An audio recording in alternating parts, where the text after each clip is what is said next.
Mais uma vez, gostaria de convidar os irmãos para que fizéssemos essa leitura juntos, de maneira responsiva. Epístola de Paulo aos Filipenses, capítulo 1, versículos 1 ao 8. Paulo e Timóteo, servos de Cristo Jesus, a todos os santos em Cristo Jesus, inclusive bispos e diáconos que vivem em Filipos. Graça e paz a vós outros, da parte de Deus, nosso Pai, e do Senhor Jesus Cristo. Dou graças a meu Deus por tudo o que recordo de vós, Fazendo sempre com alegria súplicas por todos vós em todas as minhas orações. pela vossa cooperação no Evangelho, desde o primeiro dia até agora. Estou plenamente certo de que aquele que começou a boa obra em vós há de completá-la até o dia de Cristo Jesus. Aliás, é justo que eu assim pense de todos vós, porque eu vos trago no coração, seja nas minhas algemas, seja na defesa e confirmação do Evangelho, pois todos sois participantes da graça comigo.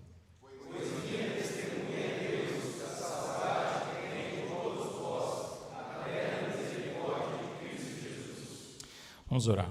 Santo Deus, nós temos diante de nós a Tua palavra bendita, e nós cremos, ó Deus, que quando nós nos reunimos em culto ao Senhor, quando a Tua palavra é lida, exposta, nós não apenas estamos, ó Deus, falando coisas a respeito de Ti, mas nós estamos de fato nos encontrando com um Deus vivo que nos fala por Seu Espírito e por Sua palavra. Todos nós dependemos disso, Senhor. A Tua palavra é a nutrição necessária para o nosso crescimento espiritual. Dá-nos, ó Deus, nessa manhã, nos fartarmos das coisas maravilhosas que o Senhor tem para nós, na Tua palavra. Dá-nos a Tua graça em nome de Jesus. Amém. Pode sentar-se, querido.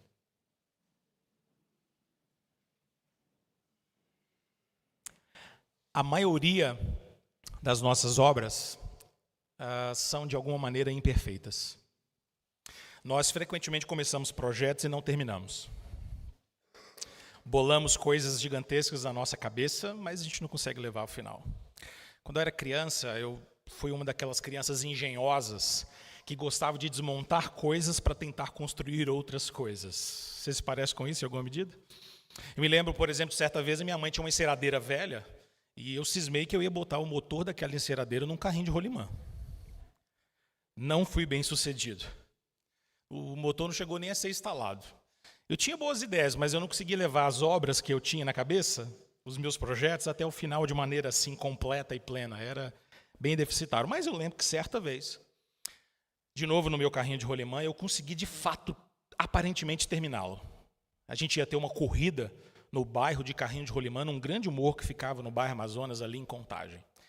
E a expectativa era gigantesca, afinal de contas, uma corrida de carrinho de rolimã não é uma coisa que acontece todo dia. É quase uma Fórmula 1 para criança, você sabe como é. E aí, então a gente se preparou e lá eu levei meu carrinho de rolimã. Ele, assim, era um tanto mal acabado, mas eu fui corajoso. Eu achei que dava para ganhar aquela corrida. Quando eu cheguei lá, você não consegue imaginar a situação que eu me deparei. Os carrinhos de rolimã que estavam lá era tipo McLaren. O pessoal tinha investido todo o tempo e dedicação para aqueles carrinhos de rolimã esplêndidos, e eu estava lá com aquele meu projeto mal acabado para tentar encarar aquela Fórmula 1 ali. Bom, a corrida começou, tensa, e você já imagina a situação, meu carrinho meio que para trás, e trancos e barrancos, e a gente descendo aquele morro imenso, até que de repente, eu comecei a passar todo mundo. E alguns carrinhos que aparentemente eram sensacionais e perfeitos em construção foram quebrando. E eu ganhei a corrida. Foi minha única corrida que eu ganhei na vida. Mas não pense você que foi tanto sucesso assim a minha corrida, porque logo depois que eu passei da linha de chegada, que a gente tinha marcado com um pedaço de tijolo no chão, lá na frente, no pé do morro, meu carrinho também quebrou. E despedaçou todo, e eu voltei para casa arrastando aquele pedaço de madeira com rodinhas. Mesmo quando eu achei que eu tinha uma obra completa, eu descobri que ela não era tão boa assim, ela não era tão perfeita assim. Bom, mas essa manhã nós não vamos meditar sobre carrinhos de rolimã, nem sobre corridas e aventuras infantis. Mas eu começo com essa pequena anedota da minha vida para nos lembrar que as nossas obras são imperfeitas e mal acabadas, mas as obras de Deus não. As obras de Deus são perfeitas. Quando Deus faz algo de maneira perfeita. Quando Deus conclui algo, Deus pode dizer, isso é bom, isso é perfeito. Essa realidade de obras acabadas a respeito do nosso Deus bendito é verdade, tanto na criação quanto na recriação. Na criação ele fez todas as coisas em 6 dias e no 7º dia ele descansou nas obras das suas mãos, porque elas eram acabadas, perfeitas. Deus podia olhar para tudo aquilo que ele havia feito e dizer, isso é bom, isso é bom. E o critério ou o juízo de que isto é bom, da parte de Deus ou da boca de Deus, é porque era bom mesmo, é porque era perfeito, é porque era irretocável. Deus viu que era bom. Mas Deus não apenas completa suas obras criativas, mas Ele também leva à plena completude as suas obras recriadoras. O mesmo Deus que age na nossa criação e que agiu na nossa criação, é o mesmo Deus que age também na nossa recriação, nos dando um novo coração e nos recriando a imagem do seu Filho Jesus. Esse texto é um texto que nos faz pensar a respeito disso, em especial no versículo 6, que talvez seja o coração dessa perícope que nós lemos juntos. Vamos ler de novo o verso 6? Estou plenamente certo de que aquele que começou a boa obra em vós há de completá-la até o dia de Cristo Jesus. Lembra do contexto que dessa carta? Paulo tem afetos muito profundos e significativos a respeito dessa igreja. Afinal de contas, Paulo havia plantado essa igreja na sua 2ª viagem missionária, e isso está narrado para nós, por exemplo, em Atos 16. A plantação dessa igreja faz com que essa igreja amorosamente se aloje no coração de Paulo.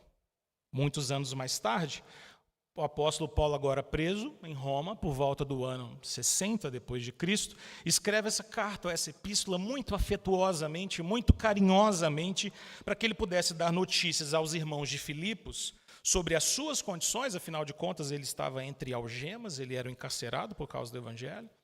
Mas também para dar notícias a respeito de Epafrodito, um irmão muito querido que havia saído da igreja para levar mantimentos e recursos para Paulo, mas havia caído numa situação de doenças e dificuldades, e a igreja estava preocupada com ele. Paulo agora quer mandar notícias. Muito possivelmente foi o próprio Epafrodito que levou essa epístola de volta aos irmãos. Paulo tem um carinho imenso por esses irmãos, porque em momentos difíceis da sua trajetória como missionário, foi exatamente a igreja de Filipos que se comprometeu com ele a sustentá-lo no ministério. Ele faz um comentário muito carinhoso a respeito disso no capítulo 4, versículo 18, de modo especial. Mas esse homem também, Epafrodito, esse servo fiel, esse irmão na fé, havia se tornado um parceiro de ministério para Paulo, alguém que Paulo tinha imenso carinho, imenso cuidado. Então, essa carta é cheia de afetos, cheia de carinho, de cuidado, de coenonia, de irmandade, de comunhão. Paulo tem afetos pelos irmãos em Filipos, ele tem um grande afeto por Epafrodito como seu companheiro de lutas e fiel no ministério, e ele está preocupado em mandar Epafrodito de volta e mandar essa carta para que os irmãos pudessem ser alentados a respeito das circunstâncias que envolviam o apóstolo, que, embora preso, não tinha a sua boca cerrada ou fechada para o evangelho. A fidelidade deles nas ofertas, no suporte, no apoio ao apóstolo Paulo, acaba sendo um testemunho que Paulo conseguiu perceber da parte de Deus, na vida daqueles irmãos, de que Deus de fato havia poderosamente agido neles. Talvez alguém poderia pensar assim, poxa, mas isso não é uma maneira um tanto mesquinha e estranha da gente verificar que alguém de fato se converteu? Paulo está satisfeito ou certo de que eles se converteram só porque eles ajudaram ele financeiramente? Alguém já disse que uma das últimas coisas a se converter na vida de um crente é o bolso, né? E embora Paulo esteja se referindo a essa característica deles, ela não é pequena. Paulo sabe que o coração daqueles irmãos em Filipos havia sido tocado pelo poder de Deus de tal maneira, e Deus havia começado uma boa obra tão graciosa e poderosa e transformadora no coração deles, que ela redundava em fidelidade pelo evangelho. Esses irmãos eram comprometidos na oração, comprometidos com a missão, comprometidos financeiramente em sustentar o apóstolo Paulo, mesmo quando ele estava preso, mesmo quando as notícias que chegavam eram as mais terríveis, irmãos ainda continuavam firmes, e Paulo carregava tudo isso no coração, como um bom testemunho, uma boa manifestação daquilo que ele sabia que Deus havia começado no coração deles. O versículo de número 6, então, é aquele tipo de versículo que centraliza a nossa atenção, porque aqui a gente encontra o apóstolo Paulo sendo tão tão categórico em dizer: eu estou convencido, eu estou plenamente certo que aquele que começou a boa obra em vocês vai levá-la até o final. Eu não tenho dúvidas, eu não titubeio a respeito dessas coisas, porque quem age no coração de vocês é o próprio Deus. E por isso o apóstolo Paulo pode começar o versículo de número 3 e 4, louvando e dando graças a Deus. Percebe como essa carta, assim como outras, começa com ações de graças, porque não há outra resposta que o apóstolo Paulo poderia dar diante de Deus, senão gratidão por aquilo que Deus estava fazendo no coração daquele povo. Essa oração de ações de graça que aparece logo no início dessa epístola, versículos 3 a 8, que nós lemos, acaba revelando no final das contas de que a obra da salvação, a obra redentora de Deus em nós, sempre vai redundar em louvor ao Senhor, porque Ele é o autor dessa obra. E como autor dessa obra, Ele é digno de todo louvor, de toda exaltação, porque as obras de Deus são perfeitas, as obras de Deus são seguras, as obras de Deus têm o início e serão completadas perfeitamente. Deus não se esquece de nenhuma das suas obras. Deus não deixa nenhuma das suas obras incompleta. Ele é fiel. De tal maneira, irmãos, que a gente poderia dizer que a verdade central que nós encontramos nesse texto, de que o coração do ensino que o apóstolo Paulo quer nos dar aqui é de que a salvação, essa boa obra gloriosa de Deus na vida dos homens, que é sempre eficaz e é sempre perfeita. A salvação é essa obra gloriosa que redunda em louvor ao próprio Deus na nossa vida, na vida de cada um de nós, e ela sempre vai ser eficaz e produzir frutos gloriosos. Quero te conduzir a pensar a respeito disso comigo, em alguns pontos que são relevantes para a gente compreender como a Escritura nos ensina isso. Olhe primeiro comigo os versículos 3 a 5. Aqui nós encontramos a primeira verdade de que a boa obra da salvação, que é gloriosa na vida do homem, redunda em louvor ao seu próprio autor. Os versículos 3, 4 e 5 dizem: dou graças a meu Deus por tudo que recordo de vós, fazendo sempre com alegria e súplicas por todos vós, em todas as minhas orações pela vossa cooperação no Evangelho, desde o primeiro dia até agora. Perceba a linguagem do apóstolo Paulo no verso 3. Ele começa com ações de graça, ele começa com louvor ao Senhor.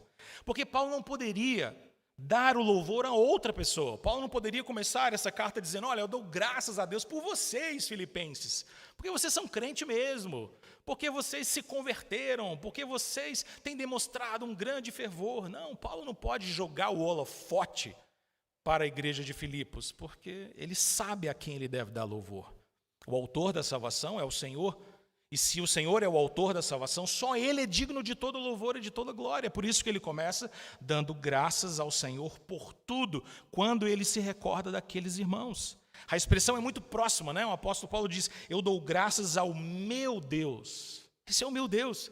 É o Deus que me salvou também, é o Deus que me redimiu, é o Deus que me encontrou naquela estrada, quando eu, furioso, me colocava contra os cristãos, e o Senhor me fez cair da arrogância do meu coração, tirou as escamas dos meus olhos. Esse é o meu Deus, e eu dou graças a esse meu Deus, porque Ele fez a mesma coisa em vocês, porque Ele também redimiu vocês. Dar graças, irmãos, é uma expressão tão presente nas Escrituras, você sabe disso. Nós o tempo inteiro encontramos expressões bíblicas nos chamando a dar graças, louvai o Senhor, engrandecei o seu nome. O apóstolo Paulo, por exemplo, em Tessalonicenses capítulo 5, versículo 18, ele diz: em tudo, dá graças, porque essa é a vontade de Deus em Cristo Jesus para convosco. Em tudo dai graças. O próprio apóstolo Paulo nos chama, em Tessalonicenses 5,18, a darmos graças ao Senhor, expressarmos nosso louvor ao Senhor. E aqui ele está fazendo exatamente isso. Verso 3 ele diz: dou graças ao meu Deus por tudo quando me recordo de vós. Por tudo quando me recordo de vós. Porque quando a gente para acessar as informações da nossa memória, a gente consegue perceber com muita facilidade, e quase sem nenhum esforço, o quão bondoso Deus é por nós. Quantas coisas o Senhor derramou na nossa vida. Como Deus nos guiou aonde estamos hoje. Como Ele manifestou a sua salvação em nós. Que obra gloriosa Deus realizou no nosso coração. Paulo dá graças a Deus por tudo quando recorda daqueles irmãos de Filipos. Toda a sua recordação da fé e do envolvimento daqueles irmãos com o Evangelho acaba encorajando o apóstolo Paulo a louvar mais ao Senhor. E isso ele faz com imensa alegria no seu coração. Olha para o versículo de número 5. Porque no versículo de número 5 ele vai dizer, versículo de número 4, fazendo sempre com alegria súplicas por todos vós. Paulo suplica pelos filipenses, ele suplica sempre e ele suplica com alegria diante do Senhor. Me permita fazer uma digressão bem curtinha aqui. Não é o ponto central dessa passagem, mas como a gente aprende aqui sobre o papel importante da oração na vida de um pastor, não é? Veja como Paulo faz sempre com alegria, súplicas por aqueles que ele pastoreia. Esse precisa ser um cuidado nosso também. Fecha minha janelinha aqui. Perceba como Paulo expressa aqui a sua alegria, a sua satisfação no Senhor. Qual é o motivo que ele tem para se alegrar? O apóstolo Paulo vai falar que ele estava lidando com aprisionamento, ele estava em cadeias. Mas ele se alegra porque o motivo da sua alegria é devido a saber que Deus é que nos renova, é Deus é que opera em nós, é Deus é que age no nosso coração. Mais tarde, nessa mesma carta, lá no capítulo 4, versículo 4, Paulo vai dizer então aos filipenses, alegrai-vos sempre no Senhor. Outra vez vos digo, alegrai-vos. Como se fosse um convite para que aqueles irmãos pudessem participar da alegria do apóstolo. Eu preguei a vocês, olha a obra que Deus fez, se alegrem nisso, louvem ao Senhor por isso. Isso não é coisa pequena, é coisa para nos alegrarmos, para nos satisfazermos diante do Senhor. Paulo está cheio de alegria no seu coração pela obra de Deus e por saber, olha para o versículo 5, que aqueles irmãos haviam se tornado cooperadores no Evangelho. Cooperadores no Evangelho, gente que se envolve no Evangelho, gente que se envolve na pregação do Evangelho. A palavra que aparece aqui no texto é a palavra koinonia. Paulo reconhece que existe uma ideia de cooperação no Evangelho, na vida daquela igreja, que se expressa em comunhão verdadeira, em comunhão espiritual. Os filipenses haviam não apenas recebido o Evangelho, mas agora partilhavam da comunhão na proclamação do Evangelho, se dedicando a ele, investindo na proclamação do Evangelho. E Paulo se alegra de ver essa característica no coração deles. Isso é um testemunho para o apóstolo de que Deus agiu no coração deles de verdade. De que não foi uma conversão temporária, de que não foi uma aparente conversão, mas uma obra poderosa de Deus, a qual ele pode se alegrar, louvar ao Senhor e engrandecer o nome do Senhor. A conversão deles era verdadeira, Paulo sabia disso. E Paulo então precisava louvar ao Senhor. Mas qual é a grande motivação de ações de graça aqui? Vamos tentar apertar mais isso? Qual é a grande motivação? Eu queria chamar a sua atenção para o fato de que o que motiva o coração do apóstolo Paulo a dar graças com alegria, com louvor, é o fato de que Deus é o autor da salvação. Paulo havia pregado, mas é Deus quem dá o crescimento, não é? É Deus que dá o crescimento. Paulo havia anunciado a Cristo àqueles irmãos, mas foi Deus quem abriu o entendimento deles, para que eles pudessem ouvir a mensagem do Evangelho, essa mensagem pudesse alojar-se no seu coração e transformá-los para sempre.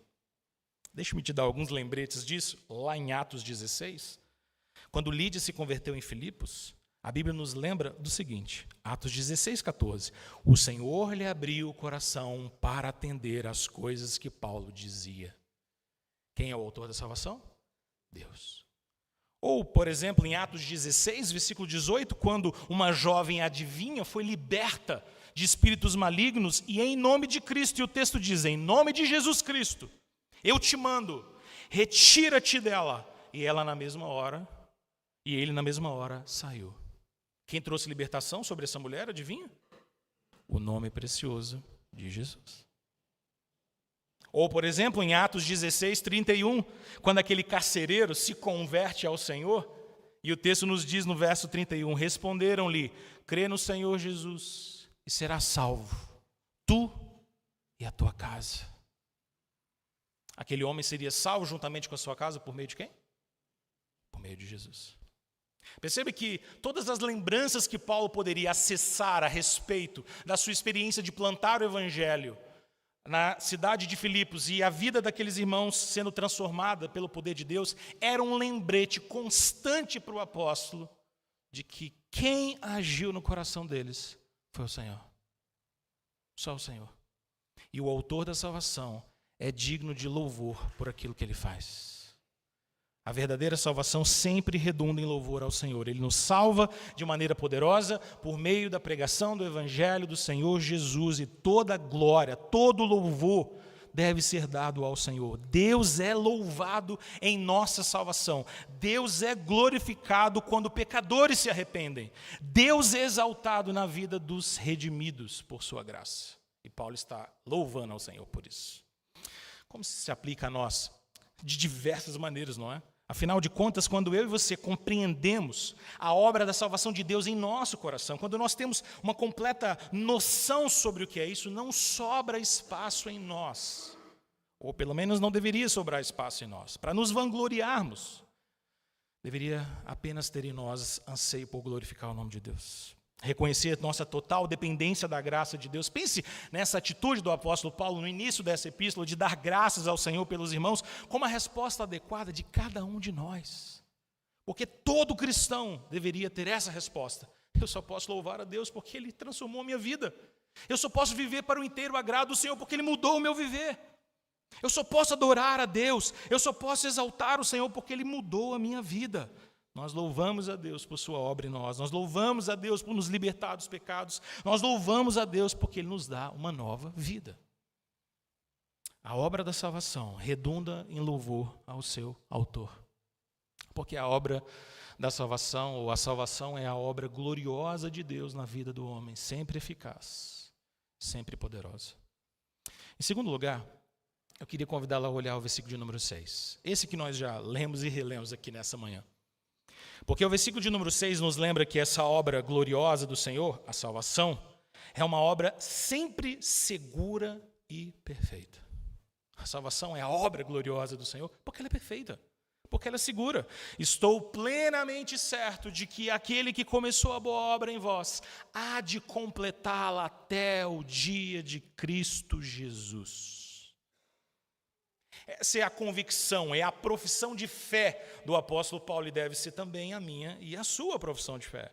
Porque Paulo estava muito certo de que aquilo que Deus havia começado na vida dos irmãos em Filipos, Deus levaria à sua plena realização, à sua completude até o dia de Cristo. Essa convicção, naturalmente, é fruto de Paulo saber algumas coisas. De que Deus é o autor da salvação, e de que se Ele é o autor da salvação, Ele vai completar aquilo que Ele começou. De que o Senhor é sempre fiel a tudo aquilo que Ele faz, e o Senhor não volta atrás, o Senhor não falha, o Senhor não tem duas palavras, o Senhor não se arrepende, o Senhor não muda a sua opinião a nosso respeito. Ele nos elegeu antes da fundação do mundo, nos deu o seu Filho para morrer em nosso lugar, nos enviou o seu Santo Espírito para aplicar a salvação no nosso coração. A obra do Deus Trino se conecta de maneira tão perfeita e salvadora, e isso não pode ser mudado. A palavra de Deus nos lembra com alguma frequência de que nenhum dos planos do Senhor pode ser frustrado. Lembra de Hebreus 10, 23? Hebreus 10, 23, a palavra nos diz: guardemos firme a confissão da esperança, sem vacilar. Pois quem fez a promessa é fiel. Pois quem fez a promessa é fiel.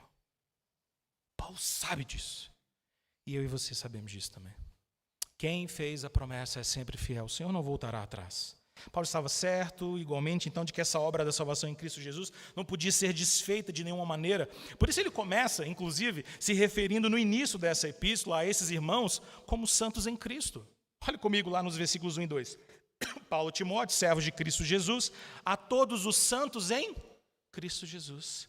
Paulo tem tranquilidade de reconhecer que o status daqueles irmãos diante do Senhor, o estado deles diante do Senhor é de santos diante do nosso Deus. Embora eles sejam aqueles que serão santificados diariamente pelo Senhor, para que a sua condição de pecado seja extirpada a cada dia, mas diante da realidade que eles já estão em Cristo, Paulo pode dizer: aos santos em Cristo Jesus.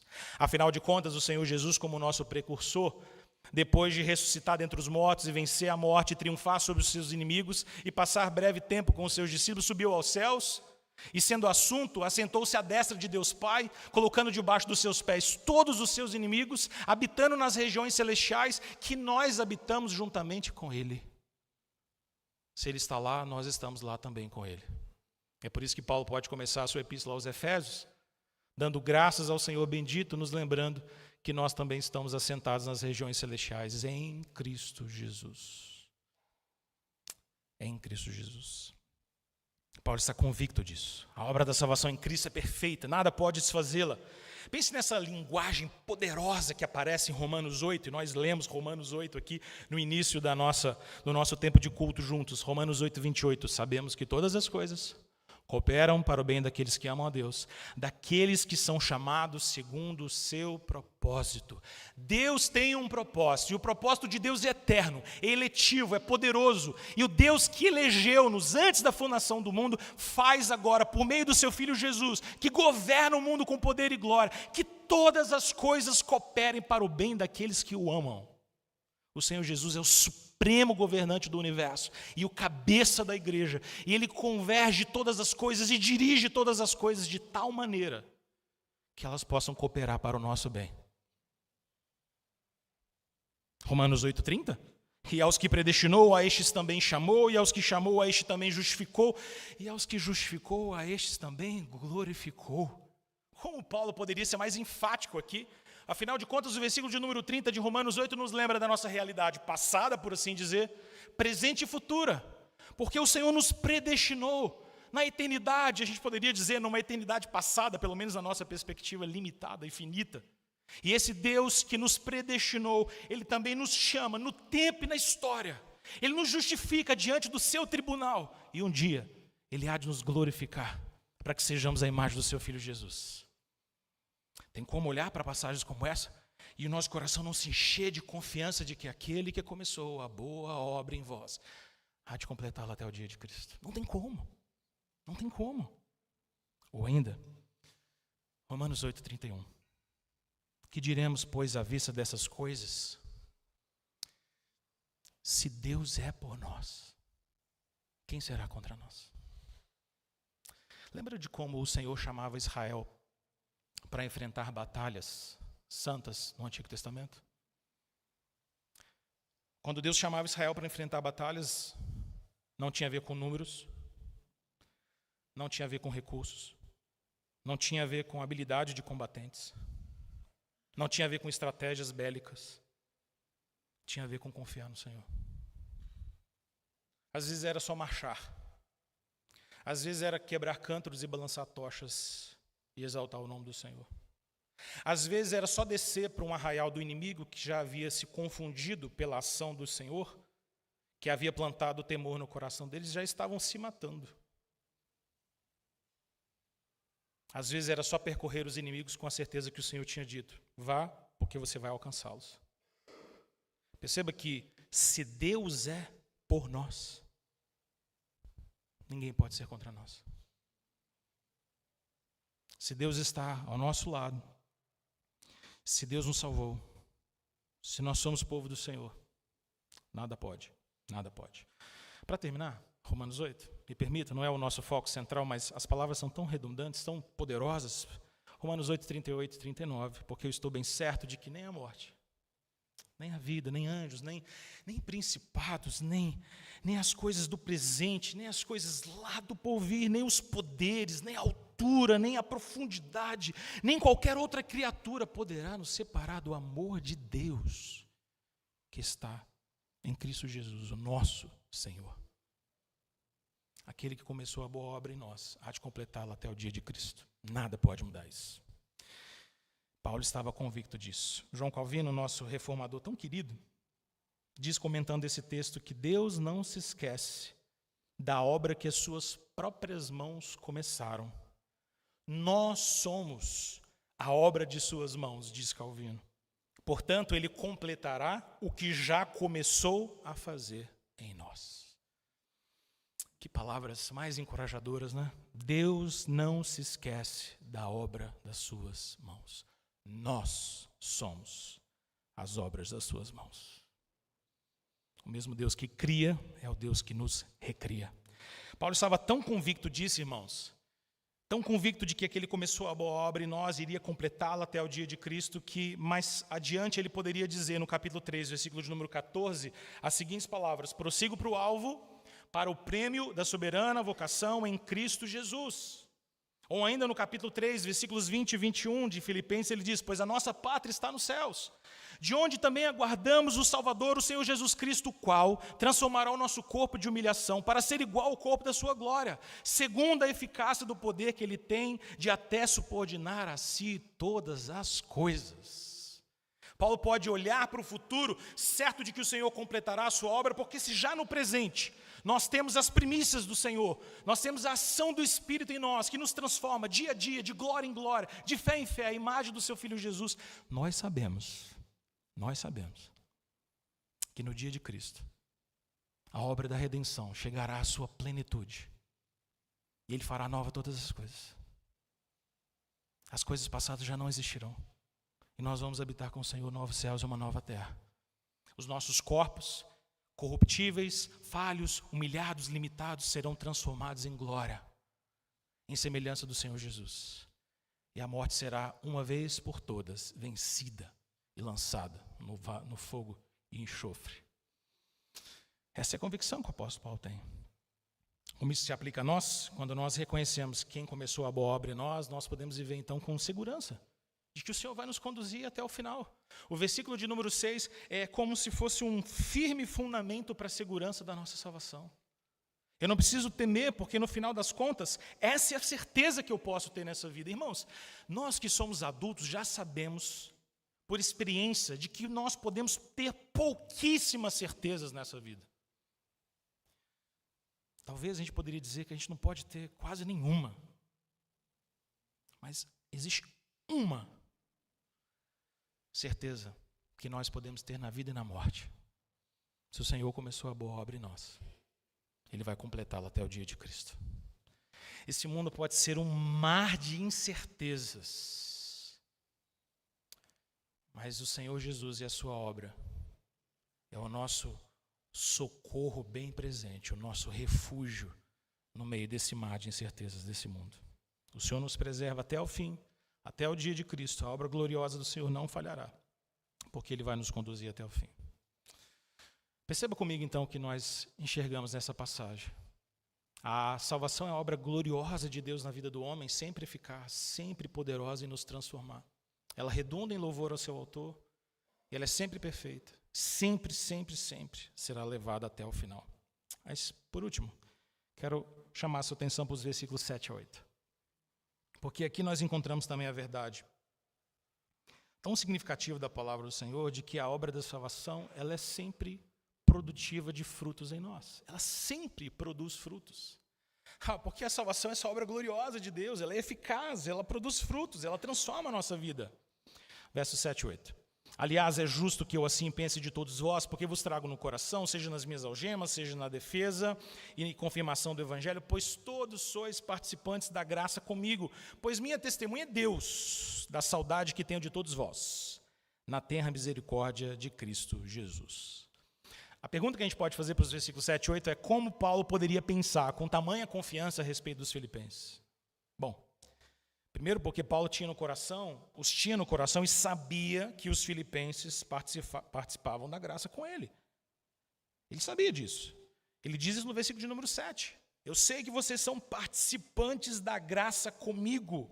Eles participavam da proclamação do Evangelho desde o início e haviam não apenas se convertido, mas engajado-se na proclamação do Evangelho juntamente com Paulo. Se você olhar, por exemplo, na sua Bíblia, Filipenses capítulo 4, vamos ver como Paulo tinha isso em mente muito claramente. Abre sua Bíblia lá comigo. Filipenses 4, versículo 14.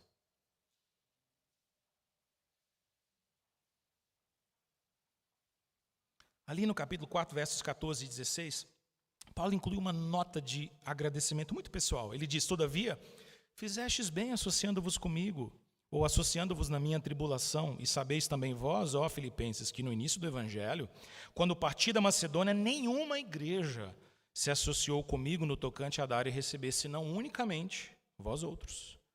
Porque até para Tessalônica mandastes não somente uma vez, mas duas, o bastante para as minhas necessidades. Percebe como essas duas coisas se conectam? Perceba como aqui, na abertura dessa epístola, Paulo já está ciente de que ao olhar para aqueles irmãos, ele conseguia observar frutos verdadeiros da graça de Deus na vida deles. que evidenciavam que eles de fato tinham uma fé autêntica. Eles haviam se tornado cooperadores no Evangelho desde o princípio, como nós vimos no versículo de número 5, eram participantes da graça do Evangelho juntamente com o apóstolo Paulo, eles viviam em autêntica comunhão. Isso nos lembra um ponto importante. A obra da salvação sempre produz frutos autênticos do Espírito Santo de Deus em nós. Sempre. Em Cristo Jesus, eu e você somos feitos novas criaturas, as coisas velhas ficam para trás e tudo se faz novo. Paulo diz em 2 Coríntios, capítulo 5, verso 17. Quando Deus opera a obra da salvação no coração do homem, não existe outra resposta adequada do que se não viver de modo coerente com o Evangelho. É estranho e seria absolutamente estranho para nós pensarmos que o Espírito de Deus opera a regeneração na vida de alguém e essa regeneração não redunda em novo nascimento, em conversão e santificação. Que obra é essa? Que obra é essa que não transforma o coração dos homens? Que obra é essa que não redunda em frutos visíveis de transformação? Essa não pode ser a obra do Espírito Santo de Deus. Porque sempre que o Espírito de Deus age em nós, nos chamando eficazmente, regenerando o nosso coração, ele produz e nos conduz inevitavelmente, consequentemente, a um novo nascimento. Há uma conversão, arrependimento e fé, a santificação, a perseverança. O Espírito Santo de Deus não nos deixa como nós estamos, embora nos transforme em nosso pior estado. Ele nos transforma quando nós ainda éramos pecadores, falhos, enredados pelo pecado, dominados, filhos da ira, debaixo do poder de Satanás. Mas uma vez que ele age em nós, ele vai nos transformando todos os dias, todos os dias, todos os dias. Paulo pode exortar os filipenses, então, lá no capítulo de número 1, versículo de número 27, com as palavras: vivei, acima de tudo, por modo digno do Evangelho, para que eu, indo ver-vos ou estando ausente, ouça no tocante a vós outros, que estáis firmes no só Espírito, com uma só alma, lutando juntos pela fé evangélica. Percebe como as coisas se conectam? Paulo diz, olha, eu sei que Deus agiu em vocês, eu percebo o testemunho de vocês, porque vocês foram fiéis, participantes no Evangelho, participantes da graça, cooperadores desde o início. Mas agora no versículo 27 ele diz, olha, continuem assim.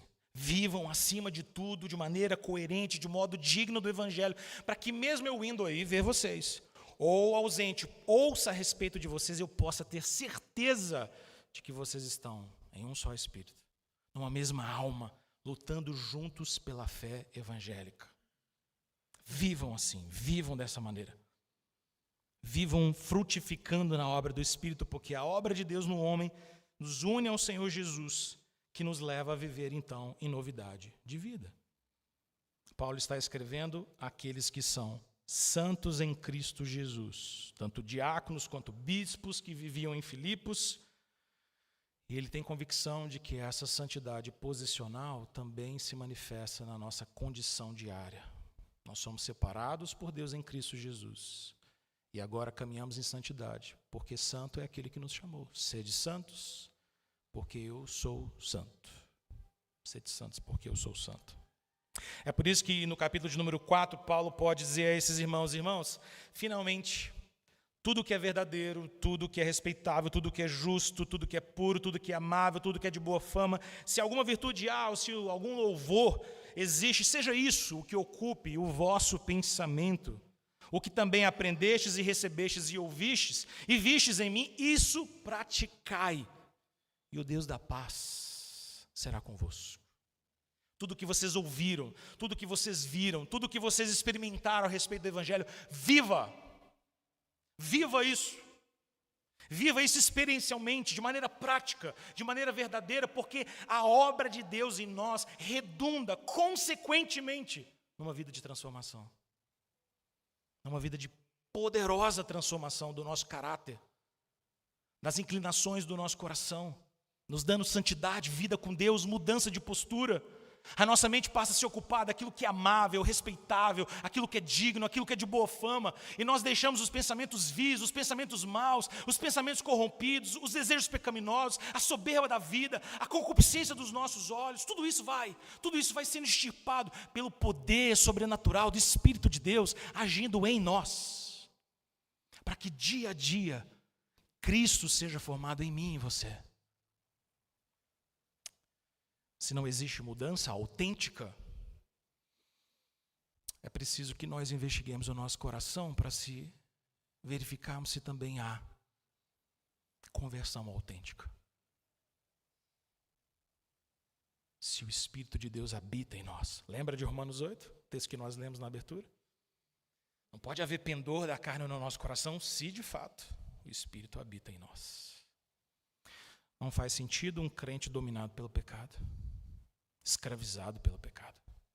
Não faz sentido um pastor escravo do pecado e dominado pelo pecado. Não faz sentido. Não faz sentido seminaristas, homens de Deus, escravos do pecado, dominados pelo pecado, que é aquele que começou a boa obra em nós, há de completá-la. E ele não para de agir em nós. A salvação não deve ser entendida, portanto, da nossa parte, como se Deus um dia tivesse vindo a nós, mudado alguma coisa dentro de nós e agora ele vai embora e o resto é conosco. Não. Mesmo Deus que nos regenerou, é também o Deus que nos santifica.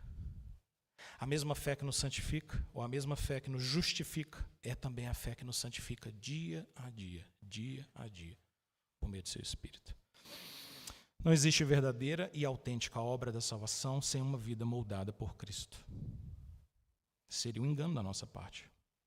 Embora ainda caiamos em pecados, embora o pecado ainda seja persistente e residual em nós, em Cristo Jesus nós somos mais do que vencedores. Se o Espírito de Deus nos libertar, nós verdadeiramente somos livres. Livres do poder do pecado. Já nenhuma condenação há para aqueles que estão em Cristo Jesus. Nós não somos mais devedores da carne. Nós não temos mais um pendor dominante no nosso coração para aquilo que desagrada a Deus, porque o Espírito do Senhor habita em nós. Eu quero concluir apenas nos lembrando dessa verdade gloriosa de que a obra da salvação é, do início até o fim, uma obra da graça de Deus. Deus é o autor da nossa salvação. Ele é digno de toda glória. A sua obra será levada a cabo e a perfeita completude até o dia de Cristo. E essa obra sempre vai produzir em nós uma vida transformada. Que nós possamos sair daqui essa manhã, irmãos, com o nosso coração ainda mais convicto de pregar o Evangelho com confiança, porque é Deus que efetua a obra salvadora. De viver o Evangelho com dignidade e autenticidade, porque é o Espírito que constantemente age em nós. De servirmos ao Senhor com alegria, porque o Deus bendito e poderoso é quem nos arregimentou para a sua obra e nos chamou a sermos cooperadores do Evangelho, participantes da graça do Senhor. Que Deus nos abençoe nessa manhã, em nome de Jesus. Vamos orar?